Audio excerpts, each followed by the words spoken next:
Setidaknya sebanyak 6 jurnalis Palestina tewas saat Israel mengebom Gaza. Padahal diketahui organisasi kebebasan pers mengatakan jurnalis yang memberikan laporan kritis dari Gaza dan Israel kepada dunia tidak boleh dijadikan sasaran.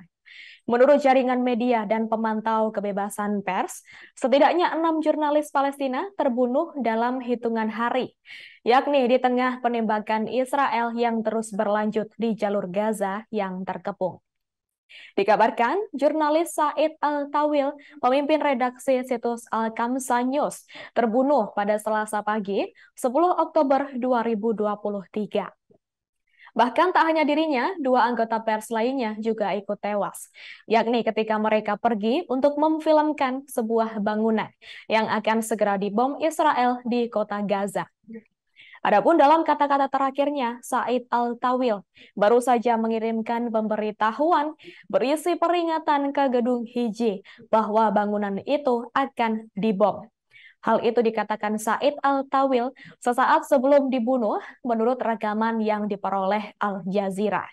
Adapun dikabarkan sebelumnya, Al-Tawil dan dua teman sesama jurnalis lainnya, yakni Muhammad Sub dan Hisam Al-Wajah, telah berdiri pada jarak yang aman. Mereka berada di ratusan meter dari target yang ditentukan untuk dibom saat itu. Namun serangan udara malah menghantam gedung lain lebih dekat dengan mereka. Untuk Al-Wajah sendiri menderita luka serius. Menurut laporan dari kantor berita Palestina, Wafa, ia dirawat di ruang perawatan intensif di Kompleks Medis Al-Sifa. Saat itu diketahui para kru mengenakan jaket anti peluru dan helm yang dengan jelas mengidentifikasi diri mereka sebagai anggota pers. Adapun terkait pemakaman Muhammad Sub dan Al-Tawil diadakan beberapa jam kemudian di sebuah rumah sakit di kota Gaza.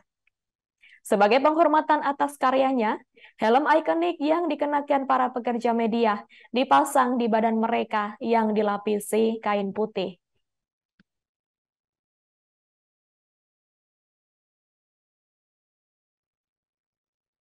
Di sisi lain, dua jurnalis lainnya, Ibrahim Muhammad Lafi dan Muhammad Jargoun, ditembak mati saat melaporkan pada hari Sabtu lalu. Informasi itu menurut kelompok kebebasan pers Palestina, MADA, dan Jurnalis Support Committee atau JSC. Pihak tersebut adalah sebuah organisasi nirlaba yang mempromosikan hak-hak media di Timur Tengah. Saat itu dikabarkan Lavi, seorang fotografer untuk Ain Media, berada di penyeberangan Beit Hanun di jalur Gaza. Diketahui daerah tersebut dikenal sebagai RS bagi orang Israel ketika Israel dan Hamas terjebak dalam siklus baru peningkatan kekerasan. Sementara Jargoun, seorang reporter Smart Media, berada di sebelah timur kota Rafah di jalur Gaza Selatan. Lebih lanjut, jurnalis lepas Muhammad Al-Sadli ditembak mati di perbatasan sebelah timur kamp pengungsi Bureij di jalur Gaza Tengah.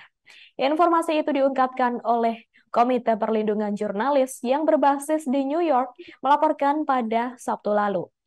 Kemudian dua fotografer Palestina, Nidal Al-Wahidi dari saluran Al-Najah dan Haitham Abdel Wahid dari agensi Ain Media dilaporkan hilang sejak Sabtu. Ibrahim Kanan, koresponden saluran Al-Gad, juga terluka akibat pecahan peluru di kota Khan Younis di jalur Gaza Selatan menurut laporan dari MADA. Kelompok Palestina mengecam kegigihan pasukan kedudukan Israel dalam melakukan kejahatan yang lebih serius dan serangan terhadap jurnalis dan media di Palestina. Download Tribun X sekarang, menghadirkan lokal menjadi Indonesia.